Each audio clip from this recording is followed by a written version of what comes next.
Good morning, plant lovers. Today I'm just giving you an update on my grapevines. I have 2 grapevines in my garden that I have recently planted about 2 months ago, maybe slightly longer. So this is the first one. This is the Lakemont Seedless, which is a seedless variety, a white seedless variety, and apparently is an excellent cropper in the UK climate.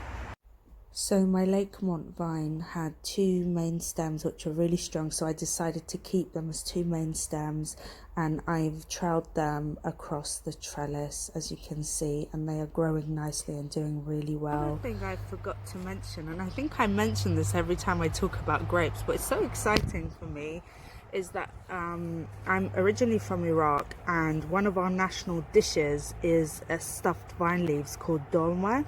So we actually eat these leaves in our national dish. Basically a rice mix.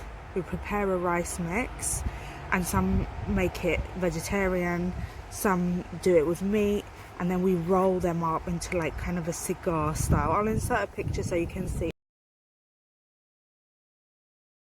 It is literally one of my favorite dishes.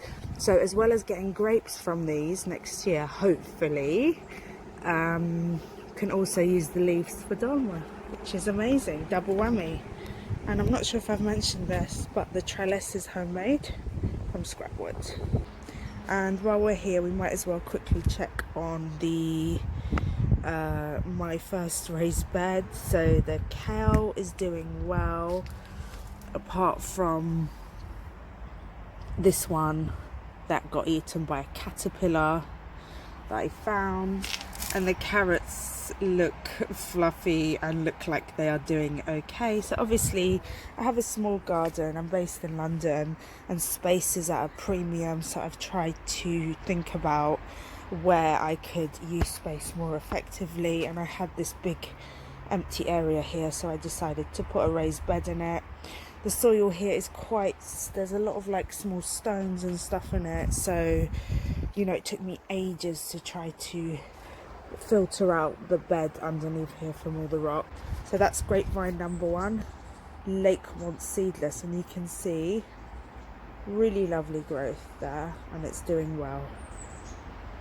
Here is the other grapevine on the messy side of my garden, and I'm trying not to get my shadow in the way, and as you can see the growth is much less. Get in a bit closer. Okay, so this variety is a different one. It is the Vanessa Variety, and despite only having 1 main vine, the growth is considerably less than the Lakemont Seedless. I mean, it's really hasn't grown that much. I originally planted it was about up to here, and it's only grown that much, which is not a lot for a grapevine, which are generally quite vigorous. And there's 2 reasons for that. I think number 1, the variety might not be one that thrives outside, because obviously the UK has an up and down climate, and the other thing is that this side of the fence is slightly more shady than the other side, so that could be an important consideration. So I've guessed the lesson I've learnt here is that you really do need to consider variety and location when choosing your plants if you want them to thrive. I've also got another grapevine on the way, which is called Doria Grapevine, and that produces a big pink oval fruit, and once that comes in, obviously I've got to decide what to do with it. So that concludes my grapevine update. No grapes so far, but grapes usually grow from the previous year's growth, so I'm hoping to start seeing grapes emerge next year. Lastly, thank you everyone for watching, and please subscribe.